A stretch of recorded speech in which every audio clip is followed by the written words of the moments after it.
ഇത് ജിയോ പൊളിറ്റിക്കലായി ഉണ്ടാക്കുന്ന മാറ്റങ്ങളെക്കുറിച്ചാണ് ഇപ്പോൾ അമേരിക്കയുടെ ഭാഗത്തു നിന്ന് ഇന്നലെ തന്നെ ഒരു മുന്നറിയിപ്പിൻ്റെ സ്വരത്തിലാണ് വന്നത്. പലതവണ ഇറാനോട് കാര്യങ്ങൾ ആവശ്യപ്പെട്ടതാണ്.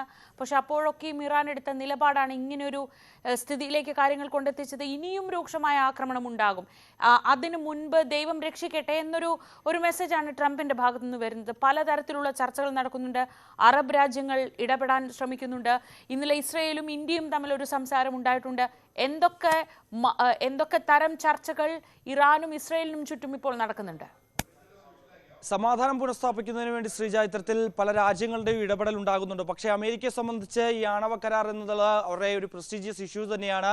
അതുകൊണ്ട് തന്നെ അത് നടപ്പിലാക്കുന്നതിന് വേണ്ടി, ആ കരാർ ഉറപ്പിക്കുന്നതിന് വേണ്ടി ഏതറ്റവും വരെയും അമേരിക്ക പോകുമെന്നുള്ള കാര്യത്തിൽ സംശയമില്ല. നമുക്കറിയാം, കഴിഞ്ഞ ദിവസം ഇറക്കിയ ഈ പ്രസ്താവന അതൊരു ഭീഷണിയായി തന്നെ നമുക്ക് ചൂണ്ടിക്കാട്ടാവുന്നതാണ്. ഒരു മുന്നറിയിപ്പിനപ്പുറം ഒരു ഭീഷണി സ്വരത്തിലേക്ക് കൂടിയാണ് കാര്യങ്ങൾ പോവുകയും ചെയ്യുന്നത്. കാരണം നേരത്തെയും താൻ സമാനമായ രീതിയിലുള്ള ഒരു പ്രസ്താവന നടത്തുന്നു.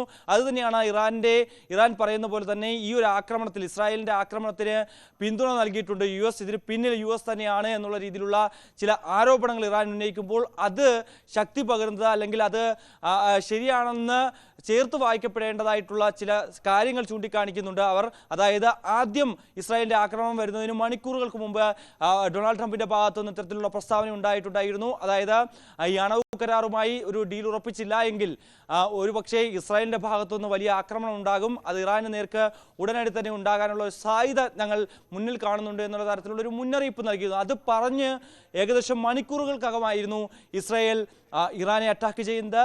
തന്ത്രപ്രധാനമായിട്ടുള്ള ഇടങ്ങളിൽ വലിയ വ്യോമാക്രമണം നടത്തുകയും ചെയ്യുന്നത്, മിസൈൽ ആക്രമണങ്ങൾ നടത്തുകയും ചെയ്യുന്നത്, അതിൽ വലിയ രീതിയിലുള്ള നാശനഷ്ടം ഉണ്ടാവുകയും ചെയ്യുന്നത്. തൊട്ടു പിന്നാലെയാണ് ഇന്നലെ വീണ്ടും ഒരു ഭീഷണി സ്വരത്തിൽ ട്രംപിൻ്റെ ഭാഗത്ത് നിന്ന് ഇത്തരത്തിലുള്ള പ്രസ്താവനകൾ വരികയും ചെയ്യുന്നു. അതിനൊരു അനുകൂല മറുപടി, അതുമായി ബന്ധപ്പെട്ട മറ്റൊരു വിശദീകരണമോ അല്ലെങ്കിൽ അതുമായി ബന്ധപ്പെട്ട ഒരു മറുപടിയോ ഇതുവരെയും ഇറാന്റെ ഭാഗത്തുനിന്ന് ഉണ്ടായിട്ടില്ല എന്നുള്ളത് തന്നെയാണ് നമുക്ക് ഏറ്റവും പ്രധാനപ്പെട്ട കാര്യം, ഏറ്റവും ശ്രദ്ധേയമായിട്ടുള്ള കാര്യം. അതുകൊണ്ട് തന്നെ ഇറാൻ ഈ ആണവ കരാറുമായി മുന്നോട്ട് പോകാൻ ആഗ്രഹിക്കുന്നില്ല എന്നുള്ളത് തന്നെയാണ്. ഇന്നലെ അയത്തുള്ള അലി ഖമനേയി പറഞ്ഞതുപോലെ തന്നെ തങ്ങളുടെ രാജ്യത്തിന് വേണ്ടി ഇത്തരത്തിൽ ആണവ സമ്പുഷ്ടീകരണം നടത്തിക്കൊണ്ടിരിക്കും, അതിൽ വേറെ രാജ്യങ്ങളുടെ ഇടപെടൽ ഞങ്ങൾ ആഗ്രഹിക്കുന്നില്ല. അത്തരത്തിൽ ഏതെങ്കിലും വിദേശ രാജ്യങ്ങളുടെ ഇടപെടൽ ഉണ്ടാകുകയാണ് എങ്കിൽ അതൊരു തരത്തിലും തങ്ങൾ അംഗീകരിക്കില്ല, മറ്റൊരു രാജ്യത്തിൻ്റെയും നിർദ്ദേശം തങ്ങൾക്ക് വേണ്ട എന്ന് തന്നെയായിരുന്നു അവർ പറഞ്ഞത്. അവർ നിലപാടത് വ്യക്തമാക്കുകയും ചെയ്തതാണ്. അത്തരത്തിൽ സമ്പുഷ്ടീകരണവുമായി മുന്നോട്ട് പോകുമെന്ന് തന്നെയായിരുന്നു അവർ വ്യക്തമാക്കുകയും ചെയ്തത്. അതുകൊണ്ട് തന്നെയാണ് പിന്നാലെ വീണ്ടും ഒരു ആക്രമണം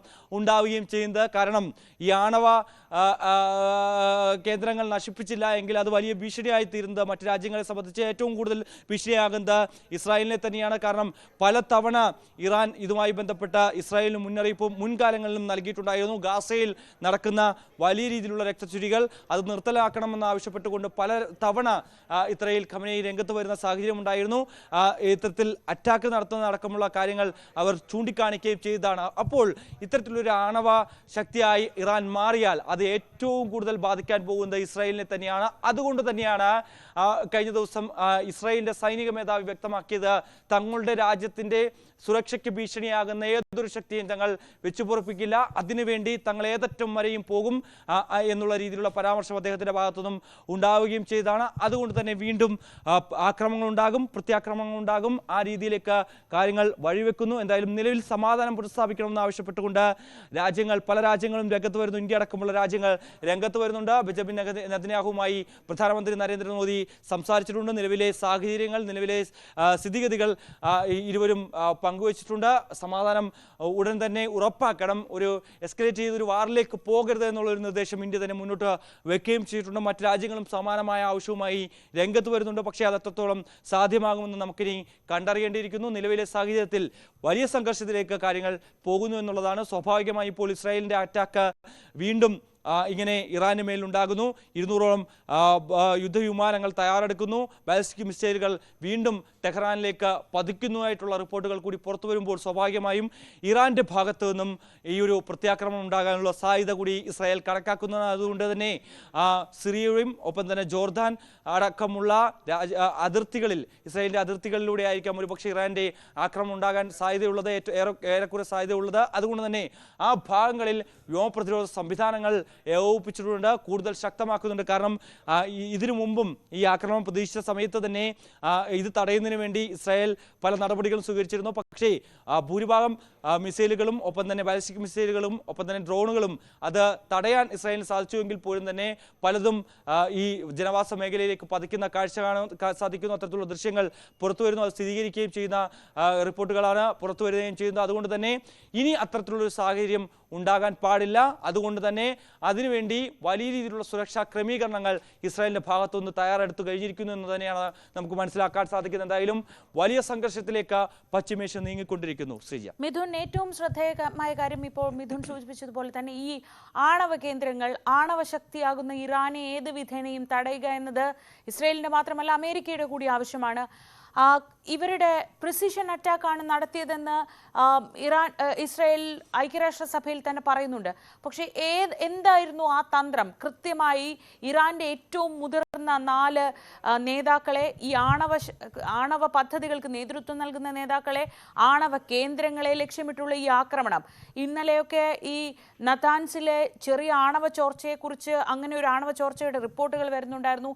സുരക്ഷിതമാണെന്ന് പറയുമ്പോഴും അത് ലക്ഷ്യമിട്ട് തന്നെ ഇസ്രായേൽ ആക്രമണം തുടരുമ്പോൾ എത്രമാത്രം പ്രതിസന്ധിയിലാവുന്നുണ്ട് ഇറാൻ? ശ്രീജ, അതായത് അതിൽ ഏറ്റവും പ്രധാനപ്പെട്ട ഒരു കാര്യം, കാരണം US-ഉമായി നടന്നുകൊണ്ടിരിക്കുന്ന ഈ ചർച്ചകൾ, 5 ഘട്ട ചർച്ചകൾ ഇതുമായി ബന്ധപ്പെട്ട്, ഈ ആണവ കരാറുമായി ബന്ധപ്പെട്ട് ഇതിനോടകം നടന്നു കഴിഞ്ഞിരുന്നു. ഈ ചർച്ചയ്ക്ക് ഇറാനെ പ്രതിനിധീകരിച്ചെത്തിയത് ഈ ആയത്തുള്ള അലി ഖമനേയുടെ മുഖ്യ ഉപദേഷ്ടാവൻ കൂടിയായിട്ടുള്ള അലി ഷംഖാനി ആയിരുന്നു. അദ്ദേഹം കൂടി ഈ ഒരു ആക്രമണത്തിൽ കൊല്ലപ്പെട്ടു എന്നുള്ളതാണ് നമ്മൾ ഏറ്റവും പ്രധാനമായും ഇതുമായി ബന്ധപ്പെട്ട് ചേർത്ത് വായിക്കപ്പെടേണ്ടത്. കാരണം ഈ കരാറുമായി ബന്ധപ്പെട്ട് നേതൃത്വം നൽകിയ വ്യക്തി തന്നെ കൊല്ലപ്പെടുന്ന സാഹചര്യം. അതുകൊണ്ട് തന്നെ കൃത്യമായി ഇറാനെ ലക്ഷ്യം വെച്ചത്, ഇസ്രായേൽ ലക്ഷ്യം വെച്ചത്, അവർ ആ ലക്ഷ്യം കാണാൻ അവർക്ക് സാധിച്ചു എന്ന് നമുക്ക് ഇതിലൂടെ കരുതേണ്ടിയിരിക്കുന്നു. കാരണം അവരുടെ സംയുക്ത സേനാ മേധാവി കൊല്ലപ്പെടുന്നു, സൈനിക കേന്ദ്രങ്ങൾ ആക്രമിക്കപ്പെടുന്നു, ഒപ്പം തന്നെ ആണവ കേന്ദ്രങ്ങൾ ആക്രമിക്കപ്പെടുന്നു. 13 ഇടങ്ങളിലായിരുന്നു അവർ ലക്ഷ്യം വെച്ചത്. നമുക്കറിയാം, ഇതിനു മുമ്പ് ഇന്ത്യ പാക് സംഘർഷം ഉടലെടുത്ത സാഹചര്യത്തിൽ ഇന്ത്യ ഈ രീതിയിൽ പാകിസ്ഥാന്റെ പ്രധാനപ്പെട്ട ഇടങ്ങൾ, അതായത് സൈനിക കേന്ദ്രങ്ങൾ ഒക്കെ ലക്ഷ്യം വെച്ച് ചില ആക്രമണങ്ങൾ നടത്തിയിരുന്നു. 9 ഇടങ്ങളിൽ അതിനു മുമ്പ് ഓപ്പറേഷൻ സിന്ദൂറിന്റെ ഭാഗമായി ചില ലക്ഷ്യം വെച്ചതുപോലെ തന്നെ അത് ലക്ഷ്യസ്ഥാനത്ത് എത്തിച്ചതിന് ശേഷം തിരികെ മറ്റൊരു കാഷ്വാലിറ്റി ഇല്ലാതെ തിരികെ നമുക്ക് എത്താൻ സാധിച്ചു എന്നുള്ളത് തന്നെയായിരുന്നു ഏറ്റവും പ്രധാനപ്പെട്ട കാര്യം. അതേ രീതിയിൽ തന്നെയായിരുന്നു ഇസ്രായേലിന്റെ ഒരു അറ്റാക്ക് ഇത്തരത്തിൽ ഇറാന്റെ ഭാഗത്തേക്ക് ഉണ്ടാകുന്നത്. ടെഹ്റാനിൽ അവർ കണ്ണടച്ചു തുറക്കും മുമ്പ് തന്നെ ആക്രമണം നടത്തി തിരിച്ചെത്താൻ അവർക്ക് സാധിച്ചു എന്നുള്ളത്, അതായത് വ്യോമ ആക്രമണം നടത്തി എന്നുള്ളതാണ്. ജെറ്റ് വിമാനങ്ങൾ ഉപയോഗിച്ചുകൊണ്ട് വ്യോമാക്രമണം നടത്തി, ബാലിസ്റ്റിക് മിസൈലുകൾ അയച്ചും ഡ്രോൺ ആക്രമണങ്ങളിലൂടെ ഒക്കെ തന്നെ ടെഹ്റാനിലെ 13 ഇടങ്ങളിൽ അറ്റാക്ക് നടത്താൻ, അതും സൈനിക കേന്ദ്രങ്ങൾ, ആണവ കേന്ദ്രങ്ങൾ ലക്ഷ്യം വെച്ചാണ് ഇത്തരത്തിലുള്ള ആക്രമണം നടത്തിയത്. അതിൽ നിന്ന് വ്യക്തമാണ് ഒരു തരത്തിലും ഈ ആണവ സമ്പുഷ്ടീകരണവുമായി ഒരു തരത്തിലും ഇറാൻ മുന്നോട്ട് പോകാൻ പാടില്ല. അത് തടയേണ്ടത് ഇസ്രായേലിനെ സംബന്ധിച്ച് ഏറ്റവും പ്രധാനപ്പെട്ട കാര്യമാണ്. അതിനുവേണ്ടി അവർ ഏതറ്റം വരെയും പോകുമെന്ന് അവർ നേരത്തെ തന്നെ നിലപാട് വ്യക്തമാക്കുകയും ചെയ്തതാണ്. എന്തായാലും ഈ ആണവ സമ്പുഷ്ടീകരണമായി മുന്നോട്ട് പോകുമെന്ന് ഇറാൻ വ്യക്തമാക്കിയത് തന്നെയാണ് ഇസ്രായേലിനെ പിന്നീട് ചൊടിപ്പിച്ചത്, US-നെ പിന്നീട് ചൊടിപ്പിക്കുകയും ചെയ്തത്. അത് തന്നെയാണ് ഈ ഒരു വലിയ സംഘർഷത്തിലേക്ക് വഴിവെക്കുകയും ചെയ്തിട്ടുള്ളത്. എന്തായാലും നിലവിൽ ഈ ആണവ കേന്ദ്രങ്ങൾ ലക്ഷ്യം വെച്ചുള്ള ആക്രമണം ഇനിയും തുടരാൻ തന്നെയാണ് ഇസ്രായേലിനെ സംബന്ധിച്ച് മുന്നോട്ട് പോകുമെന്നുള്ള കാര്യത്തിൽ സംശയമില്ല. ഇസ്രായേലിനാണ് ഏറ്റവും കൂടുതൽ ഇത് ബാധിക്കുകയും ചെയ്യുന്നത് എന്നുള്ളത് തന്നെയാണ്. അതുകൊണ്ട് തന്നെ ഇനിയും ആക്രമണങ്ങൾ നടക്കും. ടെഹ്റാനിൽ നിന്ന് രാവിലെ പുലർച്ചെയും